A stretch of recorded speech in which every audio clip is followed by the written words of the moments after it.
ඔයා මගතොටේ ගමනක් යද්දී ඔයාට දෂ්ට කරලා ළඟ තියෙන ගහක හැංගිලා ඉඳලා ඔයා එතනදිම මැරුණට පස්සේ පලායන හබරලිය කියන සර්පයෙක් ගැන අහලා තිබ්බද?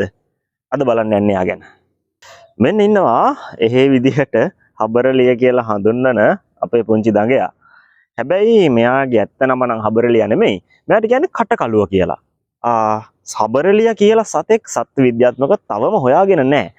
ඉතින් මෙයාගේ මේ තියෙන විශේෂ වර්ණ රටාව, ඒ වගේම මේ ඉරි පිහිටලා තියෙන විදිහ, මෙයාගේ මේ රටාව පිහිටලා තියෙන විදිහ, ඒ වගේම මේ ඇහැ ළඟින් තියෙන මේ පුංචි කළු පාට ඉරි දෙක, මේ ඔළුවේ පිහිටලා තියෙන කළු පාට ඉරි දෙක, මෙන්න මේ වගේ සංකේත වලින් මෙයාව අපිට අඳුන ගන්න පුළුවන්.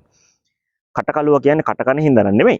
මේ සර්පයා කට ඇරියට පස්සේ කට ඇතුලේ සම්පූර්ණයෙන්ම කළු පාටයි. ඒ වගේම වැදගත්ම දේ තමයි උග්‍රවිෂ හබරලියෙක් ගැන කතා කළාට හබරලිය කියලා කියන මේ කටකලුව ඇත්තටම නිර්විෂයි. හැබැයි මෙයා කලබල වෙච්ච වෙලාවට එස්සකුරට වගේ හැදිලා සපා කන්න පෙළඹෙනවා.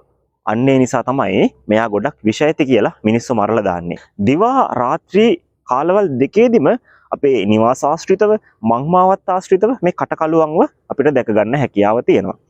ඉතින් මොනම වෙලාවක හරි මේ වගේ කටකලුවෙක් ඔයාට හම්බුනොත් හබරලිය කියලා එහෙම මරලා දාන්න ලෑස්ති වෙන්න එපා. මොකද මෙයා හරිම අහිංසකයෙක්.